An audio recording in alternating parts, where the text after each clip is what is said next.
Vamos ler então 5 a partir do 22.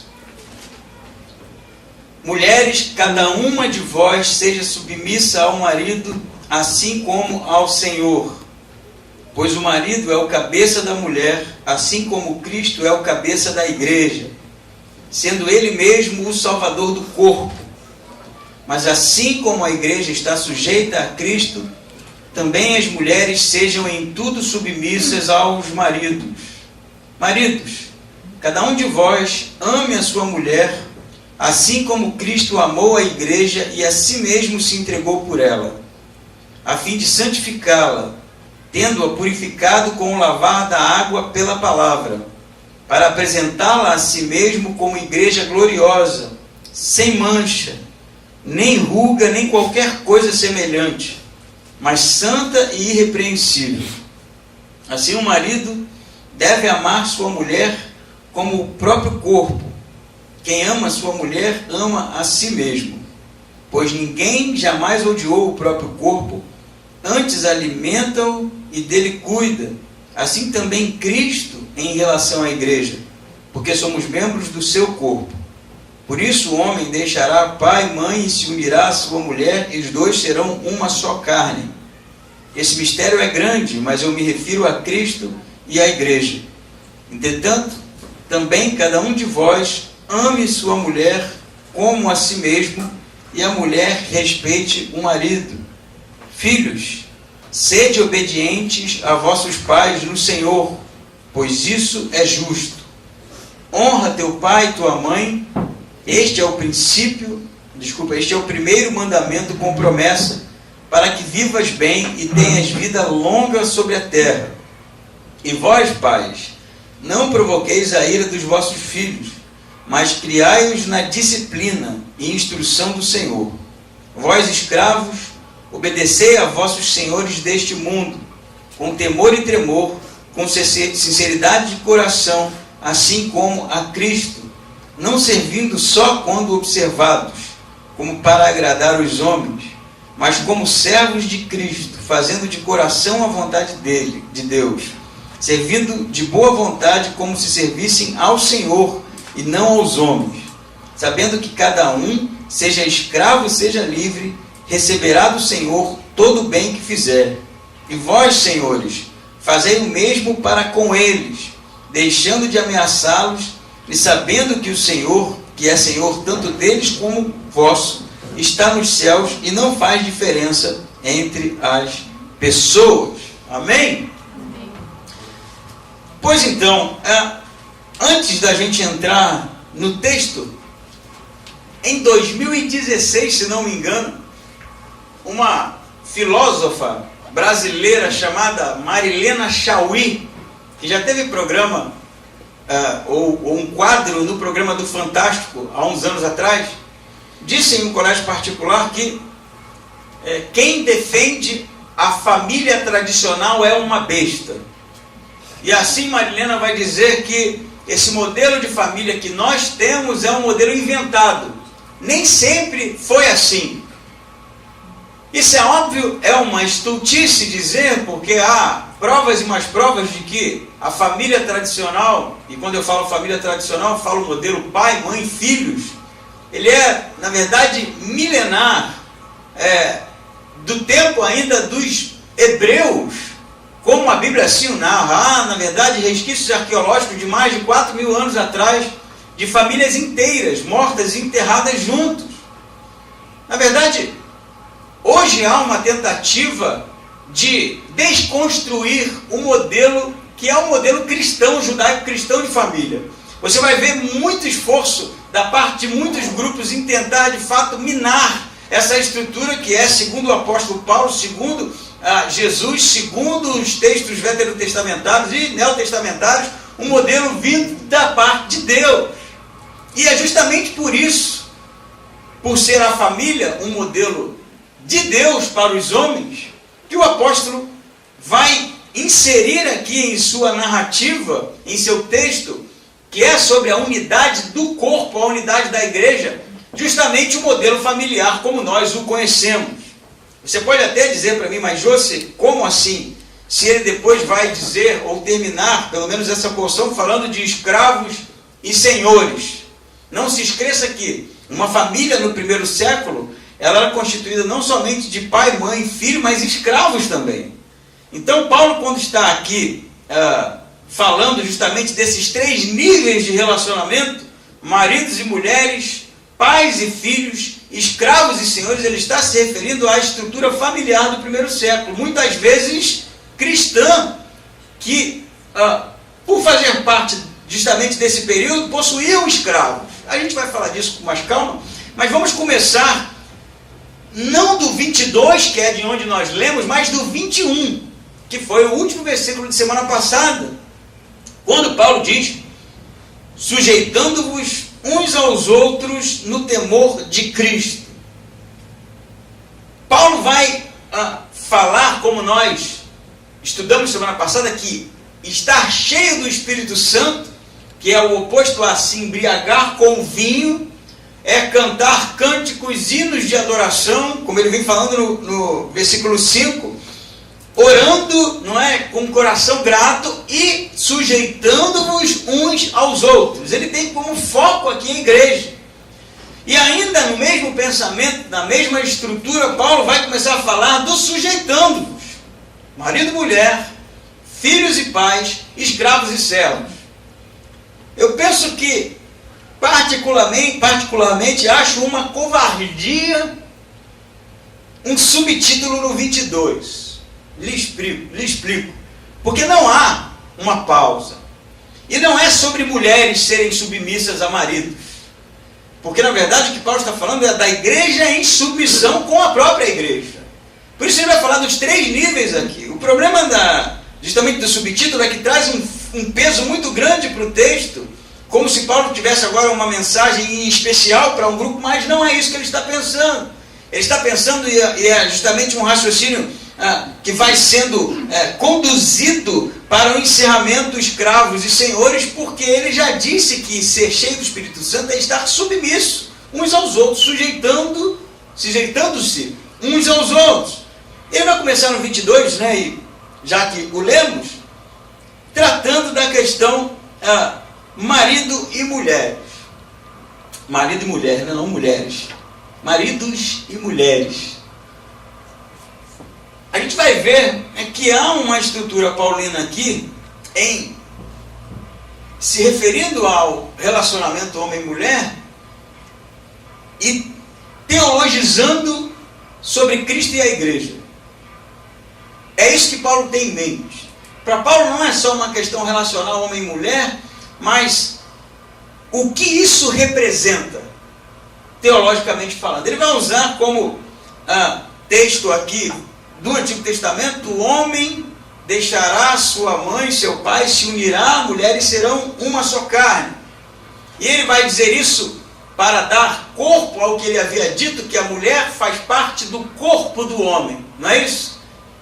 E ele vai dizer: assim como a igreja faz parte do corpo de Cristo. Nós vamos com calma, já que fiz esse pequeno panorama aqui, para justamente ler os primeiros versículos em que Paulo diz: mulheres, cada uma de vós seja submissa ao marido, assim como ao Senhor, pois o marido é o cabeça da mulher, assim como Cristo é o cabeça da igreja, sendo ele mesmo o salvador do corpo. Mas assim como a igreja está sujeita a Cristo, também as mulheres sejam em tudo submissas ao marido. Que tipo de mulher Paulo está falando? A que tipo? Mulheres cristãs, óbvio. Mulheres que eram pessoas que congregavam na igreja em Éfeso, óbvio. Mas o que a gente não pode deixar de trazer à tona é que o casamento, a estrutura do casamento do primeiro século era um pouco diferente da estrutura do casamento do nosso tempo. E lhe explico. Para começar, o casamento era um arranjo entre as famílias. Então não era fruto de um namoro, não é seguido de uma paixão. Muitas vezes, em um casamento do primeiro século, os que estavam casados mal se conheciam. Havia um acordo, havia um tratado entre as famílias, e eles então se casavam. Se você já acha isso terrível, casar com uma pessoa que você nem conhece direito e ter que se submeter a este, eu vou piorar um pouco a coisa. Hoje, no Brasil, e eu posso dizer, no mundo, os que se casam, eu posso até aqui usar como exemplo, no dia do casamento do Mike e a Thalia, só tinha eles se casando, né? Foi no cartório aqui. Porque parece que as pessoas não estão procurando muito mais fazer a coisa de maneira tradicional. Mas o casamento hoje, ele acontece por volta dos 25 anos a 40 anos. É a idade em que as pessoas procuram se casar hoje. É muito difícil, pode até acontecer, de você ver um rapaz, uma moça de 21 anos se casando. Na verdade, a gente vai dizer, mas são novos demais, não é isso? 21 aninhos. O que é 21 aninhos? E a gente, na verdade, tem toda uma cultura de esperar a formação no segundo grau, esperar a faculdade, né, estar empregado, e aí sim pensar em casar. Essa é a mentalidade do nosso tempo. Você sabe mais ou menos a idade em que uma menina se casava, no período em que Paulo está escrevendo? Entre 12 a 16 anos. Período, a idade em que a menina já estava apta para se casar. Entre 12 e 16 anos. Não se esqueçam que Maria, mãe de Jesus, era uma adolescente, por volta dos seus 14 anos. Entre 12 a 16 anos era a idade que a menina iria se casar. Com quem? Muita calma nessa hora para a gente entender para quem Paulo está escrevendo. Com provavelmente rapazes mais velhos, mas que possivelmente já estavam no seu segundo ou terceiro casamento. Lhe explico. Porque a mulher tinha um problema terrível, que era o problema de desnutrição, o problema de anemia. E há textos e mais textos de meninas que se casavam muito novas e morriam no parto. E quando não morriam no parto, quando não morriam de desnutrição nem de anemia, de pneumonia, assim as mulheres morriam muito cedo. E os homens tornavam a se casar, a ponto de haver material literário mostrando homens de 30 a 40 anos casados com meninas de 14 a 16 anos. Porque as suas esposas haviam morrido e eles tornaram a se casar com meninas adolescentes. Assim era a cultura. Então, quando Paulo fala para as mulheres serem submissas ao marido, não pense você que ele está falando somente para casais maduros, né? Pessoas que têm mais ou menos a mesma caminhada em se tratando de experiência de vida. Sim, pode ser que houvesse esse tipo de casal, de mulheres que estavam ali mais ou menos niveladas com seus maridos, mas o normal eram meninas muito mais novas. Não é à toa que Paulo vai escrever na sua epístola a Timóteo, para que ele tivesse cuidado com as meninas, as varoas, e a palavra lá é justamente meninas, aqui também é, porque eram novinhas. E a menina, quando era nova, casada com um homem que mal conhecia, a chance era de dar algo terrivelmente ruim nisso. Primeiro porque as mulheres não eram sequer contadas, não eram levadas em consideração. Uma menina virgem mal tinha contato com o mundo lá de fora, não sabia nada dos afazeres de casa. O marido teria que treiná-la, ela seria mãe muito nova. Então, a chance de o homem, nesse sentido, ignorar a sua esposa era muito grande. E a chance dela ser insubmissa, pior ainda. Já que você aí já entendeu para quem Paulo está falando, vamos então agora à exegese do texto. Ele vai dizer para que elas fossem submissas ao marido, assim como ao Senhor. A palavra submissão aqui vem do grego hupotasso. E eu quero já começar dizendo para você que aquela história de que a mulher tem uma missão junto com o marido, que é uma submissão, é mentira. Não é isso que o texto diz. O texto está dizendo que tem mulher nenhuma com uma missão com o marido. O texto está dizendo que a mulher tem que ser hupotasso ao marido, sujeita, submissa mesmo. Alguém que se sujeita à liderança do marido. A feminista agora está arrepiada, né? Mas é isso que o apóstolo está falando. Mas a pergunta é, e como ela faria isso? Deixando bem claro que ele não está dizendo que os homens, né, devem ser líderes das mulheres, e sim que as esposas devem ser submissas aos maridos. e não mulheres submissas a homens, esposas e maridos. Como que a mulher vai ser submissa ao marido? Assim como a igreja é submissa a Cristo. E como a igreja é submissa a Cristo? De maneira voluntária.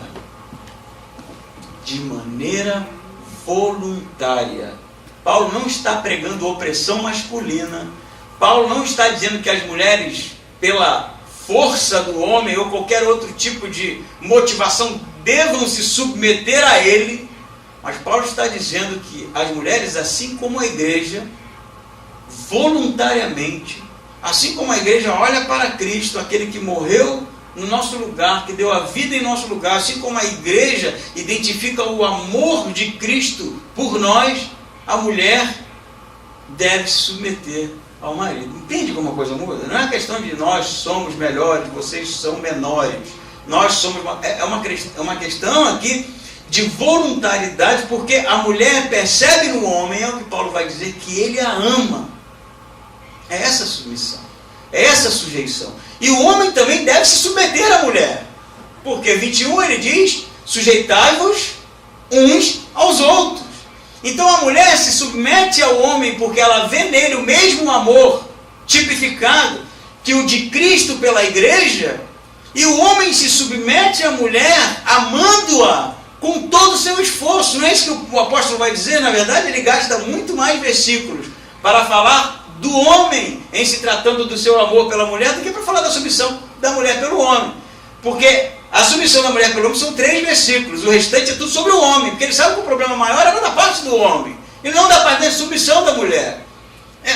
Se a mulher deve amar o marido porque ela decidiu assim, é óbvio que há da parte de Deus uma orientação para que isso aconteça, e se submeter até aonde? Né? Em tudo, diz Paulo, mas vamos clarear, né? Em tudo no Senhor. Se o seu marido é um homem de Deus, se o seu marido é alguém que reflete a graça, reflete o próprio Cristo na vida dele, se o seu marido é aquele que lhe ama acima de todas as coisas, não de Deus, mas de todas as coisas conhecidas aqui entre os homens, então você sim automaticamente vai querer se sujeitar a esse. Não é isso. O natural a acontecer, se eu amo minha esposa de uma maneira avassaladora, ela automaticamente quer estar de fato submissa a mim. Não é uma questão de opressão aqui, e nem de eu sou o homem, sou o líder, e nem de ser submissa em tudo que ele quiser, mas tudo que estiver de acordo com a palavra de Deus. Entende? Se seu marido, eu espero que não, o marido de qualquer uma que seja, quiser lhe obrigar a fazer qualquer coisa com base no texto de Efésios, dizendo que você tem que ser submissa em tudo, e isso não estiver de acordo com a palavra de Deus, você não tem que ser submissa. Não tem que ser. Porque é segundo a palavra do Senhor. Ao mesmo tempo, o homem vai ser ilustrado aqui como sendo, ou tipificando Jesus, não é? Ele vai dizer que as mulheres sejam submissas em tudo aos maridos, versículo 24, e agora ele se vira para os maridos e diz: mas cada um ame a sua mulher assim como Cristo amou a igreja e a si mesmo se entregou por ela. Que tipo de amor?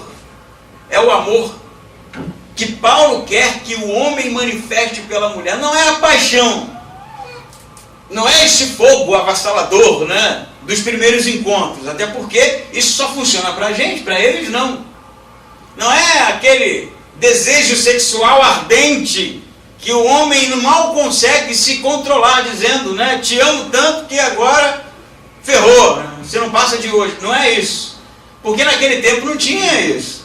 Não era assim que funcionava. É uma decisão do marido, para quem Paulo está escrevendo, de amar sua esposa, que muitas vezes mal conhecia, uma menina na maioria das vezes, e que passava parte da sua vida doente e acamada, para que ele olhasse para ela assim como Cristo olhou para a igreja. E como Cristo olhou para a igreja? Ele vai dizer isso aqui. Ele vai dizer, no 26, a fim, falando de Jesus e a igreja, de santificá-la, tendo-a purificado com o lavar da água pela palavra, para apresentá-la a si mesmo como igreja gloriosa, sem mancha, nem ruga, nem qualquer coisa semelhante, mas santa e irrepreensível. O que Paulo está dizendo? Que Jesus olhou para a igreja e através, ele fala da água purificadora, né, da palavra. Aqui tem um apontamento sim para o batismo, mas o que ele está querendo dizer é que o sacrifício de Cristo, essa é a palavra, o sacrifício de Cristo na cruz, ele purificou a igreja. Nós já vimos isso no início do livro. Jesus, através do seu sacrifício, ele tornou a igreja santa, imaculada, sem marca, sem ruga, sem nada. Não é isso? Não foi pelo esforço dos crentes, foi pelo esforço de Cristo. E assim como Jesus, através do seu sacrifício, apresentou a igreja imaculada, porque ele decidiu morrer por ela, porque ele decidiu ser o sacrifício em amor pela igreja, o homem deve ser pela esposa. Então não é uma questão de romantismo, mas é uma questão de decisão. Porque a mulher também, assim como a igreja, porque Paulo está escrevendo com uma igreja que não era sem mácula, sem ruga, sem marca. Eram homens e mulheres pecadores. Mas através do sacrifício de Cristo, quando Deus olhava para a igreja, o que Deus via? Uma igreja purificada pelo sangue de Jesus. O que Paulo está dizendo para os maridos é que a sua esposa não é sem ruga. Lá em casa com ruga sou eu, né? Minha esposa não tem, mas eu tenho. Ela não é sem ruga, ela não é sem mácula. Porque pecador não é sem marca. Então muitas vezes não vai ser tão bonita quanto na nossa juventude, né? Mas o que Paulo está falando? Ele está falando disso? Ele está falando de que quando o homem olhar para a sua esposa, seja como Cristo olhando para a igreja. Não é o problema do pecado do homem, porque ele decidiu dar a vida por ela e apresentá-la sem mácula. E o que o marido tem que ser para a esposa? Como Cristo, que decidiu dar a vida por ela e apresentá-la sem mácula. Então, em hipótese alguma, você poderá exigir que a sua esposa seja submissa a você, se você não amá-la como Cristo amou a igreja. Não cobre. Não cabe. Não cabe no texto. Não cabe. Não adianta ler os 3 primeiros versículos e dizer que é só isso. Porque Paulo vai dizer: submetei-vos uns aos outros. Se você quer que a sua esposa se submeta a você, ame-a como Cristo amou a igreja. Ele vai dizer mais, ele diz 28, assim o marido deve amar sua mulher como ao seu próprio corpo. Quem ama sua mulher ama a si mesmo. Ele não está falando de que quando eu amo a mulher eu estou me amando. Não é isso. A ideia aqui é de que a mulher é parte do corpo do homem. Ele vai argumentar aqui, a gente vai entender. Ele vai dizer, porque ninguém jamais odiou o seu próprio corpo. Apesar de ter gente que a gente sabe que tem algum problema, algum desequilíbrio, que vai, de fato, odiar o seu corpo no sentido de fazer mal a ele. Não é sobre esses que ele está falando, mas de pessoas saudáveis, que não fazem mal ao seu próprio corpo, pelo contrário, procura nutri-lo, cuidar dele, não é? Ele fala, a mulher é corpo, é o corpo do homem, é parte do corpo do homem. Ele vai usar como argumento o seguinte, 29, pois ninguém jamais odiou o próprio corpo, antes alimenta-o e dele cuida. Assim também Cristo em relação à igreja. Lembra que a gente estudou que a igreja é o corpo de Cristo e Cristo é o cabeça da igreja? Como se fosse uma única entidade, Cristo como cabeça e a igreja como corpo. É isso que ele está falando aqui. A mulher é corpo do homem, é parte do corpo do homem, assim como a igreja é parte do corpo de Cristo. E aí vai ficar mais claro porque ele vai dizer no 30, porque somos membros do seu corpo, falando da igreja de Jesus. Por isso, diz o 31, o homem deixará pai e mãe, se unirá à sua mulher, e os dois serão uma só carne. Aqui eu acho que vai ficar muito mais claro quando a gente entender que a palavra para corpo vem do grego soma, que é carne. O corpo aqui, a tradução, na verdade, a tradução literal Paulo está falando que a mulher faz parte da carne do homem. Assim como a igreja faz parte da carne de Cristo, no sentido de corpo. E aí ele vai usar o versículo de Gênesis. E o homem, deixará seu pai e sua mãe, se unirá à sua mulher, e serão o quê? Uma só carne. Por isso que a mulher faz parte do corpo, da carne do homem, assim como a igreja faz parte do corpo de Cristo. A teologia por trás disso é magnífica, porque em Gênesis vai dizer que a unidade familiar projetada por Deus é homem e mulher como uma única entidade. como um único indivíduo. E é óbvio que em Gênesis está falando do ato sexual mesmo. Então, se você acha que o casamento para Deus é só ir para o púlpito e contrair núpcias, né, e colocar aliança, o casamento para Deus é o ato sexual. Quando os dois são uma só carne, eles são uma única entidade para Deus. Eles são um único indivíduo, em se tratando de teologia. Por isso Paulo vai dizer, a sua mulher é seu próprio corpo. Quando você não ama a sua mulher, é não amando o seu próprio corpo que você está. Quando você é insubmissa ao seu marido que lhe ama, é a mesma coisa. Porque da mesma maneira em que a igreja voluntariamente olha para Cristo e o ama, a mulher deve voluntariamente decidir amar o seu marido, e o seu marido deve voluntariamente decidir amar a sua esposa, assim como Cristo amou a igreja. O que é mais interessante disso, né? Porque ele vai encerrar dizendo, grande é este mistério. O que é o mistério aqui que Paulo fala no versículo 32? É justamente esse tipo, lá em Gênesis, de que o homem se uniria à mulher e seriam uma única carne, e que agora Paulo vai tornar isto claro, que aquilo era um símbolo, era um tipo de Cristo e a igreja. Grande é esse mistério, porque Deus, quando projetou lá a família tradicional, homem e mulher, ele já estava pensando na união Cristo e igreja. Por isso que a família é algo tão especial da parte de Deus, porque a família não é só uma opção de Deus de juntar e fazer com que o homem e a mulher procriassem. A família é um modelo trinitário do Pai, o Filho e o Espírito Santo. A família tipifica a unidade entre Cristo e a igreja, por isso é santa. A família é santa. Você acredita nisso? A família é santa, cara. Mas para que seja segundo o modelo de Deus, é necessário a gente se submeter um ao outro. O que mais se ouve falar por aí é de que a família assim é uma besteira, quem defende a família é uma besta, a família tradicional, e a tentativa de, muitas vezes, desconstruir esse modelo familiar, e quando isso não vem de fora, isso parte de dentro, quando há uma disfunção na igreja, na família, quando o homem não é o líder, quando o homem não olha para a sua mulher como Cristo olha para a igreja, quando o homem não decidiu morrer pela sua esposa, quando o homem não a respeita, quando o homem não é um modelo segundo o coração de Deus, isso é um problema, isso é um desequilíbrio. Ou quando a mulher não se sujeita ao marido, não olha para ele como líder, não olha para ele como referencial, ela é insubmissa a Cristo também. Na verdade, convenhamos, o que Paulo está dizendo é que não tem como ser submissa a Cristo se não é submissa ao marido. Não tem como. Da mesma maneira, não tem como amar a Cristo se eu não amo minha esposa, se eu não cuido dela, se eu não decidir dar tudo por ela, se eu não decidir morrer por ela. É da boca para fora, porque uma coisa está conectada na outra. Quando eu amo minha esposa, quando minha esposa percebe isso e decide também se sujeitar, a gente está reproduzindo o modelo segundo o coração de Deus. Mas quando a gente faz tudo o contrário disso, mas da boca para fora a gente diz que ama a Deus e que se sujeita, é uma inverdade. É uma inverdade. Portanto, é necessário entender o que o apóstolo está falando. É tudo parte de uma única coisa. Amém? Opa! Amém, gente? Amém. Amém. Mas ele não vai ficar só aqui, mas ele vai falar dos filhos também. Porque ele está interessado no modelo familiar, como eu falei. E ele vai dizer o que no versículo 6? Filhos, sede obedientes a vossos pais no Senhor, pois isso é justo. Honra teu pai e tua mãe. Este é o primeiro mandamento com promessa, para que vivas bem e tenhas vida longa sobre a terra.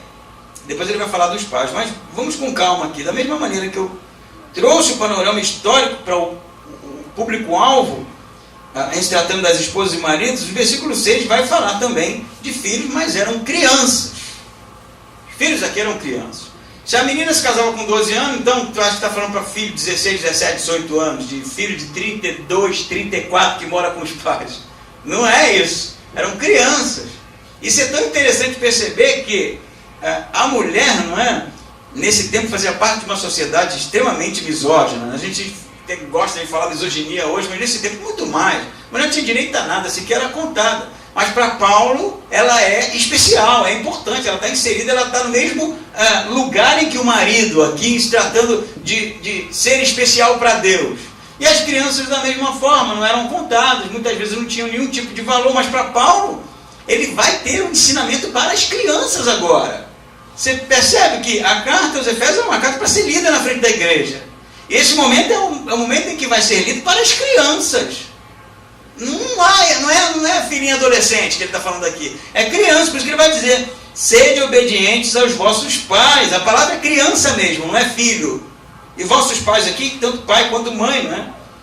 Pois isso é justo. Por que é justo? É porque as crianças nada sabiam. Porque os pais faziam tudo por eles. Porque os pais eram aqueles que protegiam, que cuidavam. Por isso que os filhos deveriam ser obedientes. Interessante que a palavra que Paulo usa não é a palavra submissão. Ele usou submissão para esposas, né? Para filhos, ele vai usar a palavra paideia, que é justamente obediência. É obedecer e acabou. Aqui não é uma questão de decisão dos filhos. Aqui é uma questão de obediência. A exegese no início, a palavra usada para submissão é uma questão voluntária. Agora não. Agora é segundo a autoridade dos pais. Óbvio que ele está falando para crianças, ele vai dizer para honrar pai e mãe. Este é o primeiro mandamento com promessa. Aqui é uma pequena discussão, porque honrar pai e mãe é o quinto mandamento, mas o segundo parece ter uma promessa, ou subentende-se que é uma promessa. Mas o que há, na verdade, é um consenso em tratar o quinto mandamento como de fato tendo uma promessa para que seus dias se prolonguem. Quando os 10 mandamentos foi escrito, não é? Era para um povo que estava seguindo rumo à terra prometida, e ser aqui obediente aos seus pais para que a vida se prolongasse era a vida na terra que Deus daria. Mas Paulo ele faz uma adaptação aqui, ele fala para que a vida se prolongue na terra. Não quer dizer que aquele que é obediente ao pai vive mais que o que é desobediente, né? Não é isso que ele está dizendo, mas ele está dizendo que aquele que obedece o pai e a mãe, sendo pais e mães com bom senso, pais e mães cristãos, é óbvio que eles têm muito mais chance de serem pessoas que serão cuidadosas, que serão responsáveis, que terão o ensinamento correto para poder viver melhor e mais. Diferente daquele que pouco queria ou pouco se lixava por ensinamento dos pais e ia viver do jeito que queria, e a gente sabe como isso termina. Então a ideia de Paulo de viver mais é viver segundo o ensinamento de pessoas que são pessoas piedosas, que são pessoas tementes a Deus. Mas vamos lá, né? Antes de eu falar dos pais aqui, porque ele também vai falar dos pais. E hoje, é isso que se ensina? Obediência aos pais? Esse é o tipo de comportamento que nós identificamos nos filhos de hoje, ainda que não sejam mais somente crianças? Me parece que não. Hoje há uma supervalorização da criança.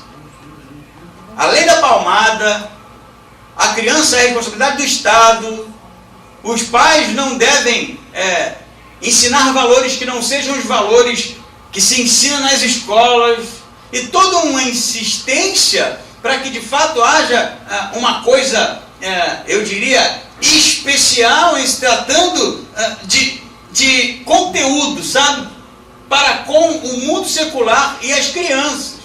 Na verdade, a mentalidade hoje secular, ela acha que a criança em si é boa, e que ela sozinha encontrará o seu caminho.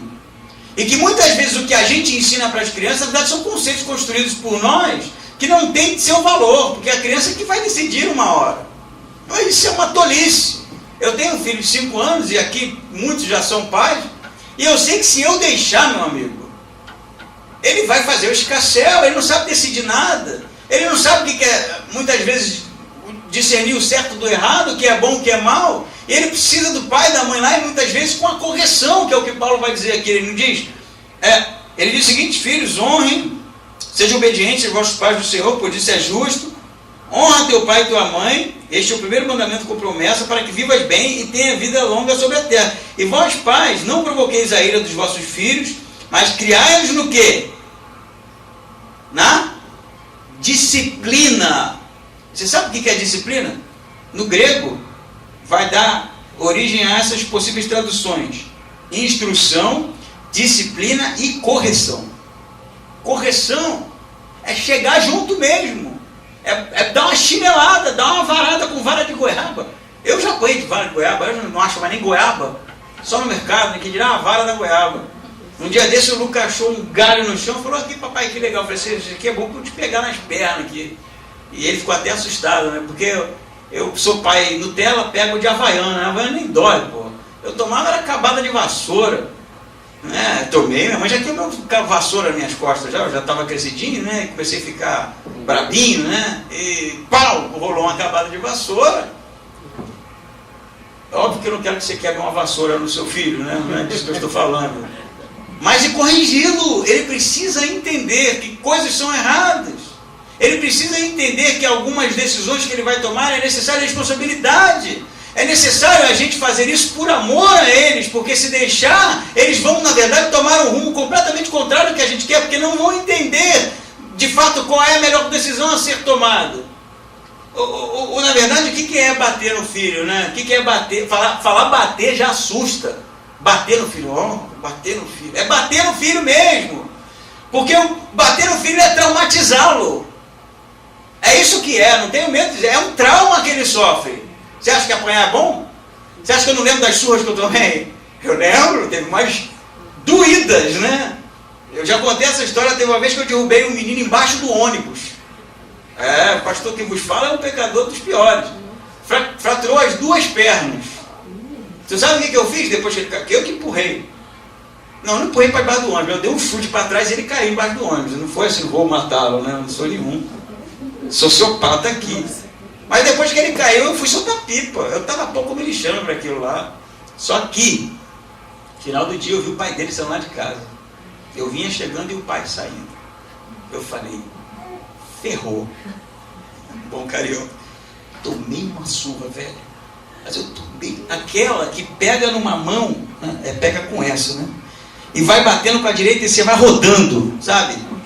E cada uma que eu tomava era uma sílaba. Já falei são duas, né? Já falei. Cada uma era uma que você tomava, velho. E eu não apanhava de Havaiana, não. Era fio de tomada. Essa foi de fio. Dobrou aqui, ó. Fazia... E eu tinha que chorar rápido para acabar aquilo. Fazer um escrá, porque senão não parava, né?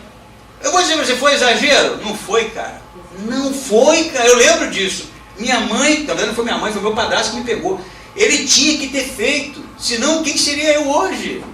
É para traumatizar mesmo. É para da próxima vez que eu pensar em fazer, eu falei assim, velho, a surra é braba, não vou fazer. É o trauma. É o trauma. Se eu fizer, meu pai vai me arrebentar. Não vou fazer. Não é a prisão assim, pô? O que é a prisão? Tem que ser boa? Cadeia tem que ser boa? Tem que ter ar-condicionado? O cara tem que entender que aquilo é terrível. Para ele não fazer de novo. É o trauma. Não pense que fazer isso é não amar. Não amar é não fazer nada. Isso é não amar. É deixar de qualquer jeito. Aí o filho vai ser qualquer coisa. Para depois a gente se lixar também, né? Porque vai chorar no final da vida. Tem uma história, né? Eu vou contar para você. Isso provavelmente não é verdade, mas é chocante.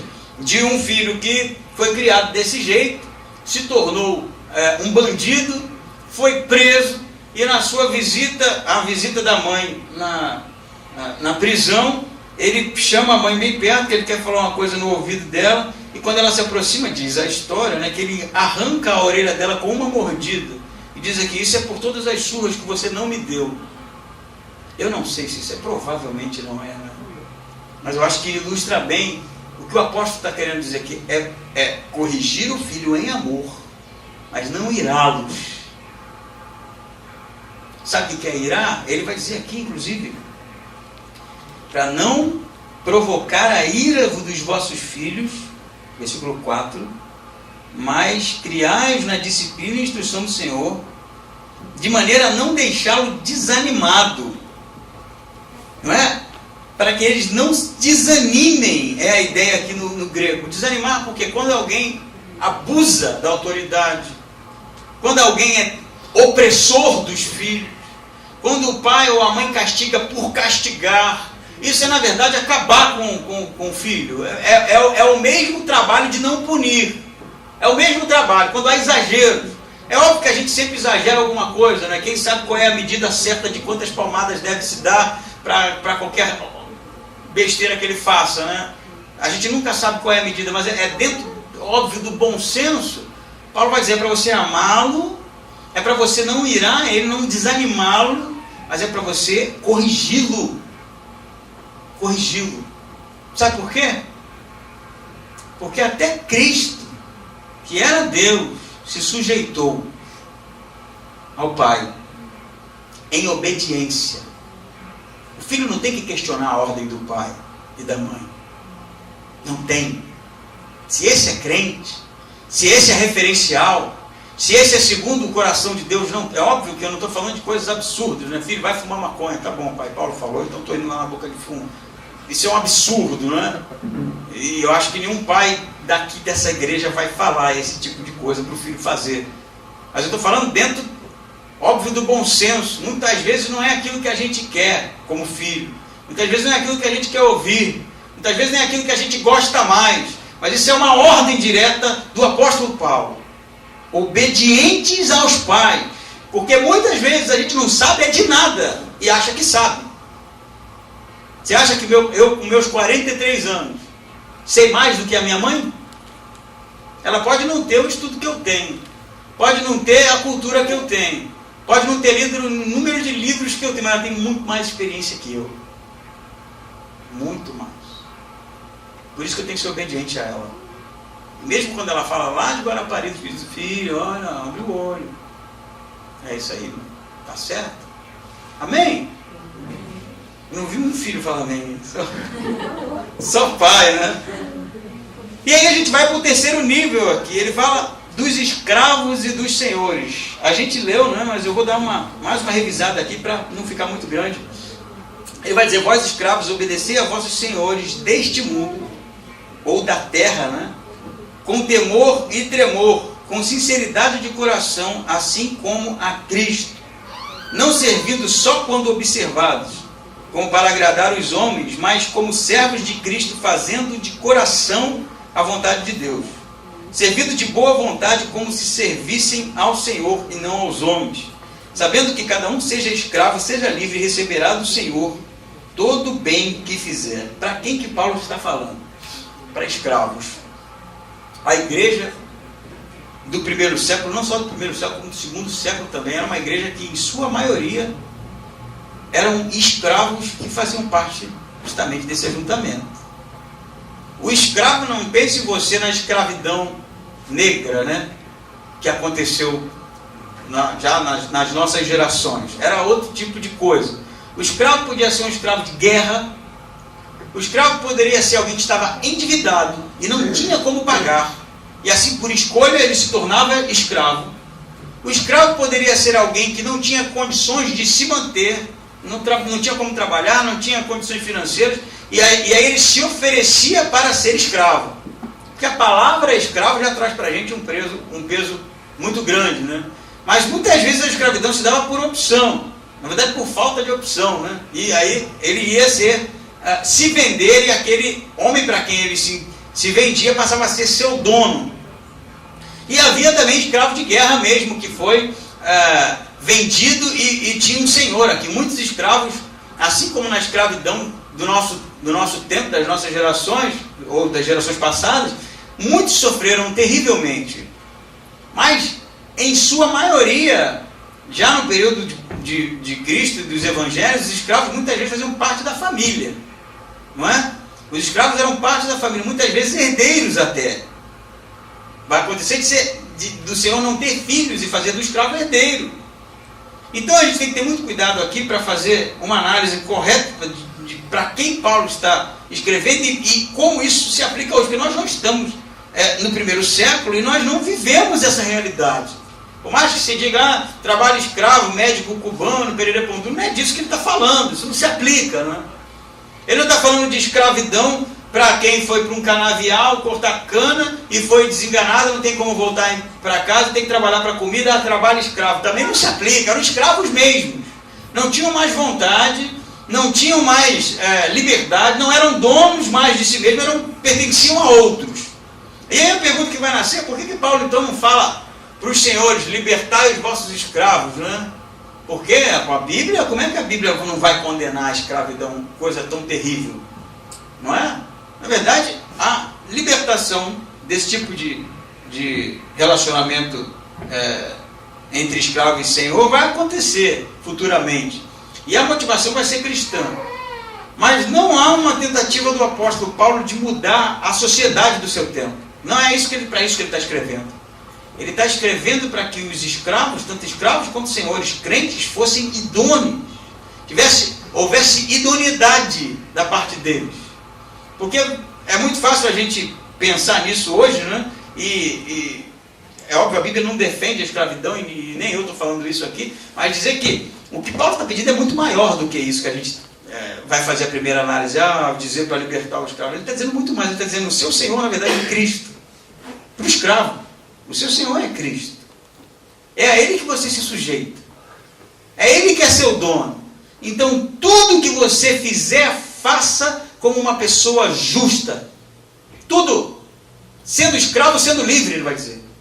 Não interessa o lugar em que você está inserido.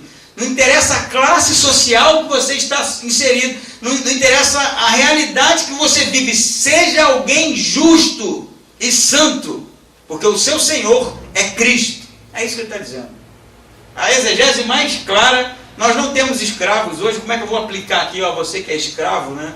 Não é isso. Mas você que está inserido em qualquer classe social, qualquer tipo de, eu diria, profissão, qualquer lugar na sociedade que você estiver inserido, você precisa ser alguém que reflete Cristo na sua vida.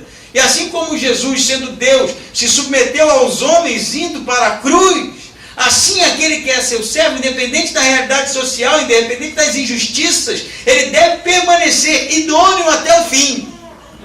É fácil falar isso para pessoas livres. Fala isso para escravo. Fala isso para o escravo. Muitas vezes o escravo, ele era o responsável pelo assassinato do próprio dono.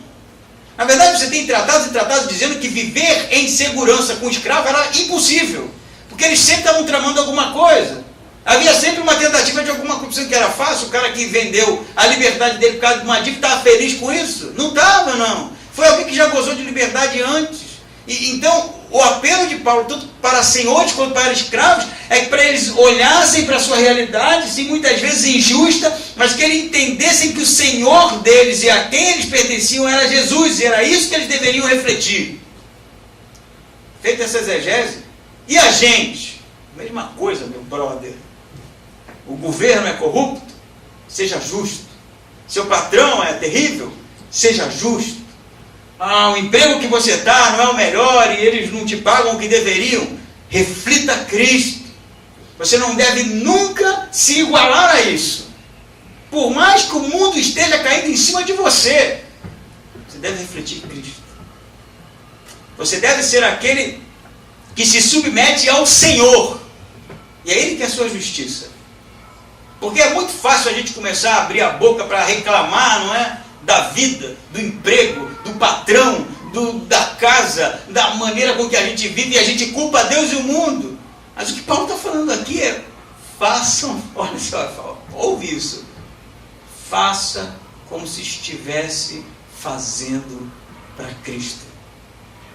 Sabe o seu emprego? Aqueles momentos em que você finge que vai no banheiro, fica 2 horas sentado no vaso, está dormindo. Eu já fiz isso na minha adolescência. Eu trabalhei numa empresa, né, Sotel Engenharia, na parte de departamento pessoal. E aí, de vez em quando, eu ia no banheiro e aquilo demorava. Estava dormindo lá. Malandragem pura para não trabalhar e tal. Paulo vai dizer para mim naquele tempo, né, e para você nesse tempo: faça como se estivesse fazendo para Cristo. Porque Ele está vendo. Se são injustos com você, seja justo. Se são imorais com você, seja moral. Se de fato estão lhe tratando mal, trate bem, porque o seu Senhor é Cristo. Entende esse princípio? Não é ser igual. Muitas vezes as coisas vão descambar para... temos um advogado aqui que lida com isso, André, para resolver legalmente, que seja, mas faça de maneira lícita, correta, seja exemplo. Entende? E os senhores da mesma forma. Ele vai terminar dizendo, versículo 9: e vós, senhores, fazei o mesmo para com eles, deixando de ameaçá-los, e sabendo que o Senhor, que é Senhor tanto deles quanto vosso, está no céu e não faz diferença entre pessoas. Paulo tem como foco a igreja. Paulo tem como foco a unidade do corpo. Ele sabe que tem senhores que são crentes, que possuem escravos. Ele sabe que tem escravos que são crentes, como por exemplo a epístola de Paulo a Filemon, né, que é um escravo que fugiu, e Paulo vai escrever para Filemon para aceitá-lo de volta, não é para libertá-lo. Eram crentes os dois, para aceitá-lo de volta e lhe tratasse como a um irmão. O princípio de Paulo aqui, é óbvio, é olhar para Cristo. Se as esposas devem se submeter aos maridos, é porque Cristo se submeteu ao Pai. Se os maridos devem amar a esposa, é porque Cristo amou a igreja.